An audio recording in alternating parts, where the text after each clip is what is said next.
So we have a black cock fetish. So we just ride around the random grocery stores just picking up random black cocks. Okay.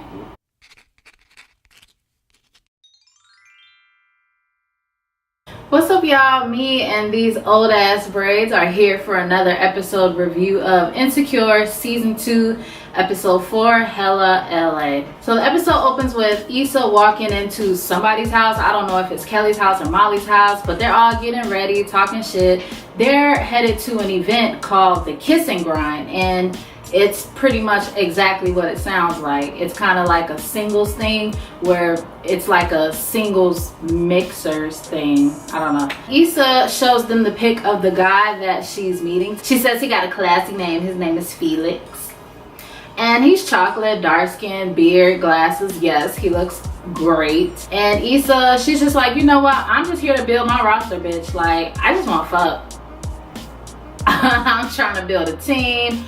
What's up? We cut to Lawrence and he's getting ready. It's during the days. At this point, I'm wondering if he and Lawrence are going to the same place that Issa and her friends are going. Ooh, that would be fun. So then Issa and the girls show up to the Kiss and Grind and they are ready to catch honey. They are on the fucking prowl. They're all trying to build a roster. They all trying to get niggas. They walk into the party. It's hella fine ass chocolatey, bearded up ass dudes in there. Issa says, bitch, I might fuck a bouncer tonight. Sorry, not sorry. I say, you know what, Issa, at this point, I'm not even mad at her. She's in her rotation. She thought that she and Lawrence were gonna work out and they're not. So, you know, she's at the point where she's just like, fuck it.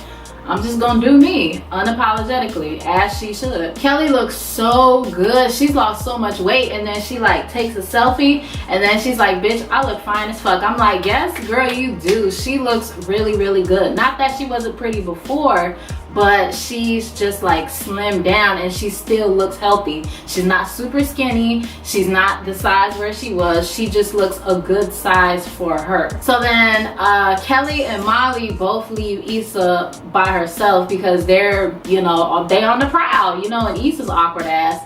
She don't really know how to step out there and, you know, approach men like that yet. So she's just standing in their little section. They have like a little VIP couch section or whatever to themselves. She's looking around the joint and she sees Daniel.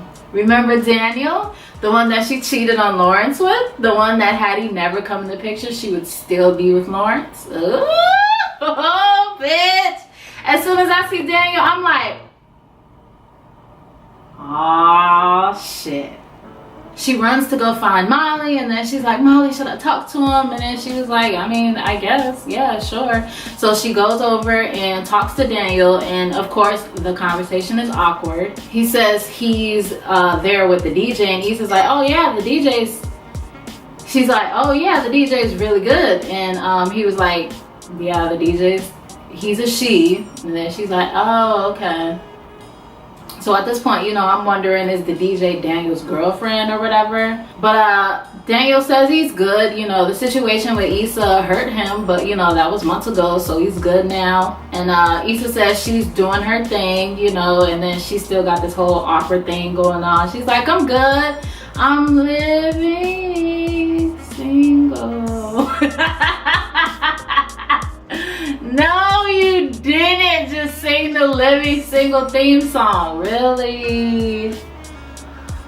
Girl, I lost it at that scene. But what was really interesting to me is that we get a completely different Issa from when she's around her friends. Like when she's around her friends, she's, you know, all lively and confident. But then when she gets around these dudes, she's like awkward as fuck. And it's a huge contrast between the Issa with her friends and Issa with men. And it's really, really fun to see. So Molly actually runs into one of her childhood friends. Actually, he's the guy from like an episode or two ago where she ran into when she was in the donut shop, bakery, whatever the fuck it was, and he was with his wife.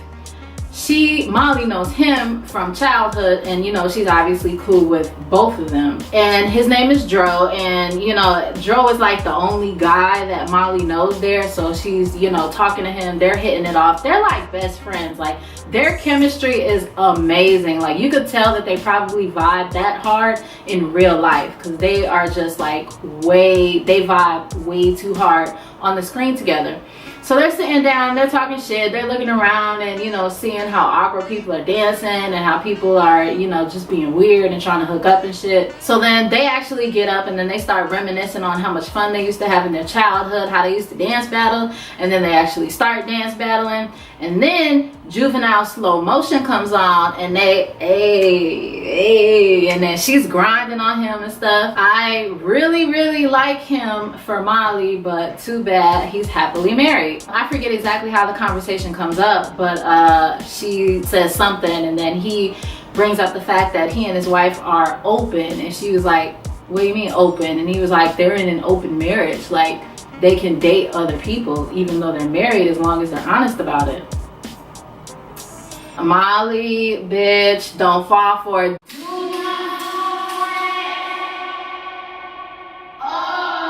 Niggas will say any and everything to still get that ass and leave you looking stupid. And he says, you know, it's too much pressure to be all things to one person, and he and his wife are just very honest with each other. And she's like, how long y'all been doing that? And he was like, for about a year now. No, I 100% believe he is fucking lying to her. He is fucking lying. Because at the end of the day, if she confronts the wife, whose name is Candace, if Molly confronts Candace or Candace confronts Molly, then, you know, Candace could easily be like, well, bitch, he's married. And then Molly could say like, well, he said y'all are in an open relationship. And she could be like, bitch, when? And then he could deny it. So no, please don't fall for it. Please, Molly, don't fall for it. You're so much better than that. Yes, he looks good. Yes, y'all have amazing chemistry. Please don't fall for it. So Molly goes back to the girls, and then Kelly was like, bitch, I do their taxes, and I ain't even know they was in an open marriage. Issa was like, damn, I thought that was some white people shit. I feel like if they're supposed to be as progressive as they are, then it should be no problem for Molly to call Candace and be like, hey, it's about to go down with your man. Or at least have Dro, the husband, call his wife Candace and be like, hey, it's about to go down with Molly. Is this cool? But no, of course he didn't fucking do that, because they're not in an open fucking marriage. They get ready to leave the party, and she tells Dro, you know, she's about to leave. I'm gonna go home. And he was like, all right, I'll hit you up. So while at the party, Issa texts the guy that she was supposed to be meeting there, Felix, and they're both awkward as fuck. They hug. Their hug is like, that is like fucking awkward as shit. He's definitely the male version of her. And he's like, oh, you know, your hair is different from your profile. Because I guess they met on like a Tinder type dating app or whatever. And she says she likes to switch it up. And then he's like, do you ever switch it back? Strike fucking one, my nigga. Okay. And then as soon as she starts talking, he cuts her off and he's like, does your voice always sound like this?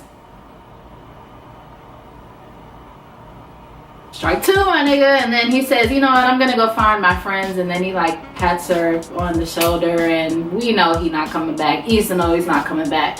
But Daniel, with his lurking ass, is always fucking lurking. Even in season 1, he was always fucking lurking.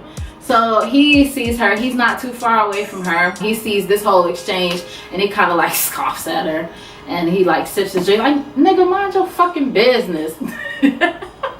It was embarrassing enough. Like, you did not need to see that. So the girls leave the party and they come to a restaurant with some of the guys from the party that Kelly met at the party, or she knew beforehand. I'm pretty sure that she met the guy at the party. So they all go to the restaurant together. Kelly was saying something, and then one of them was like, do you always clap your hands after every sentence? And then Kelly was like, I do what I want. I was like, bitch, you better tell him.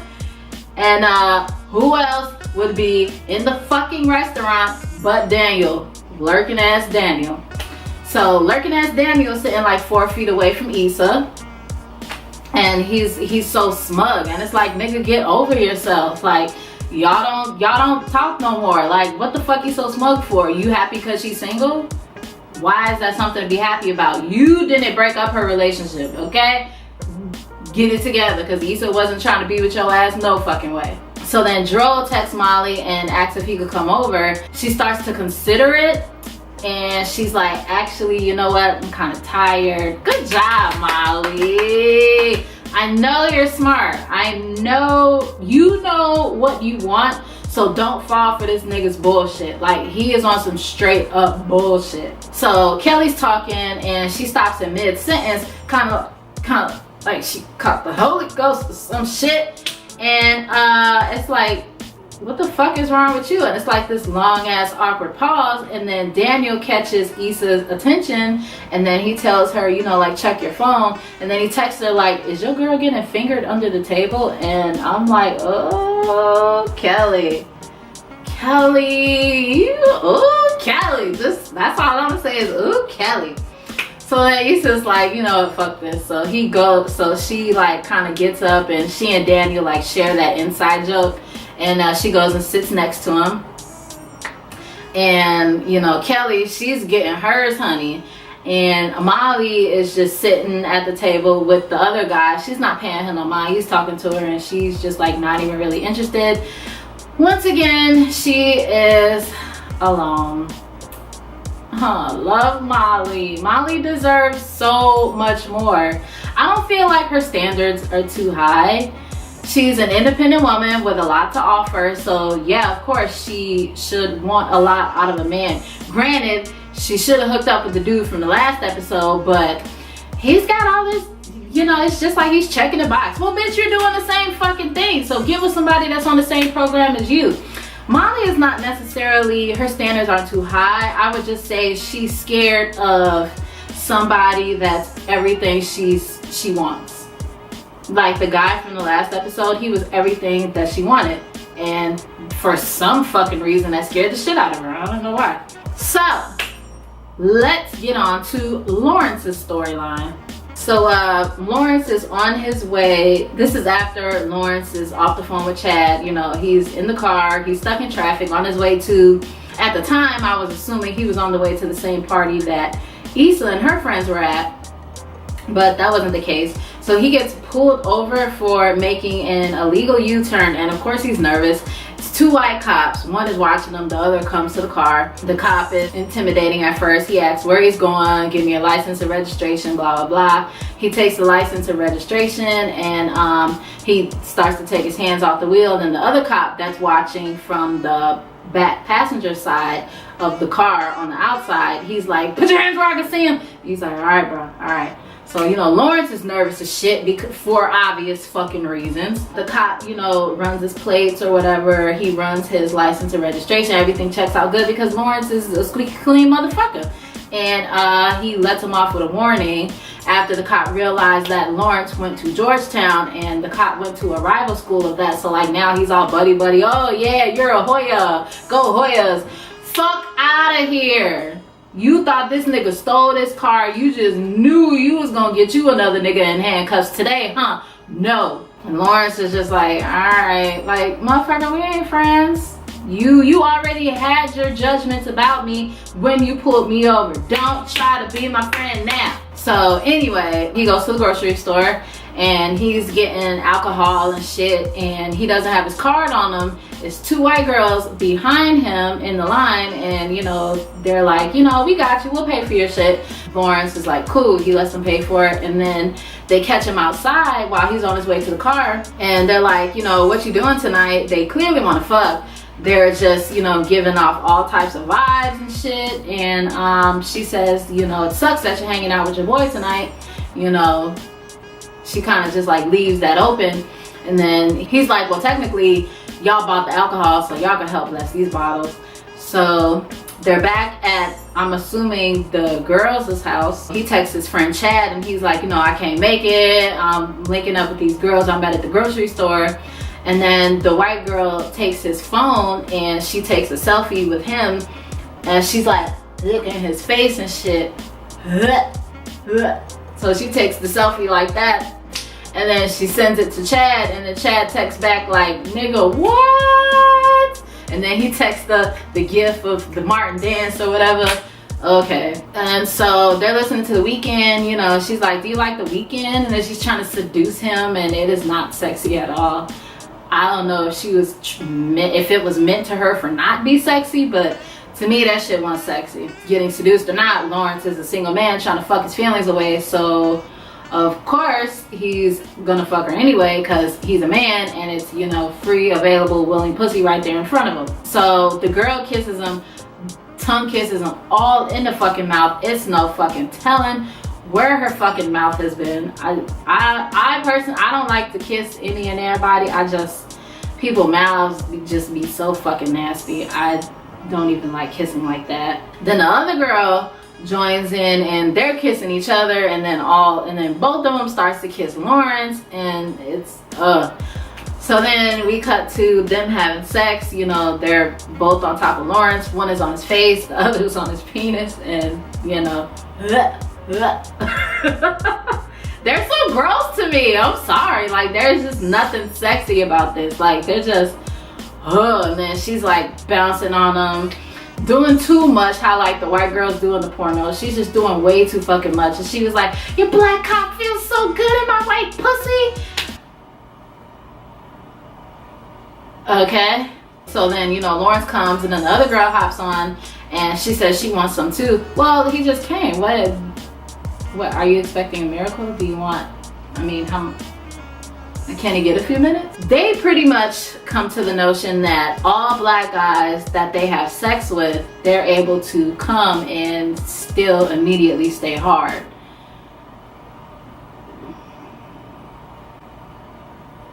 So we have a black cock fetish. So we just ride around the random grocery stores just picking up random black cocks. Okay.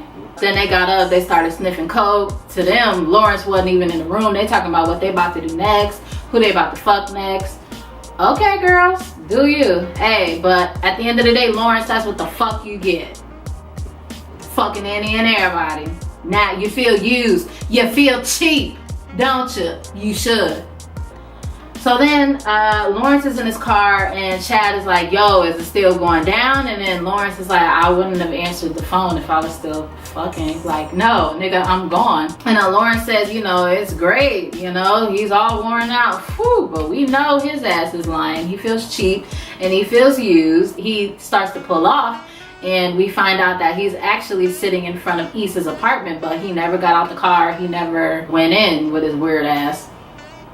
So yeah, he just drives away looking all sad, and it's like, well, you feel used, don't ya? Being single isn't fun, is it? No, it's not. Go get your fucking girl back. You know you still love her. Just do it, Lawrence. Stop being hard-headed, okay? Make sure you like and comment this video. Also, don't forget to subscribe on your way out, and let me know how you felt about the party, how you feel about Lawrence possibly, maybe, hopefully wanting to get back with Issa after this whole encounter, you know, after this whole threesome thing. Do you think he feels used? Like, I don't know. Just let me know your thoughts, and we'll get the discussion popping, and I'll see you in the comments. Thanks for watching, and I'll see you next week for episode 5.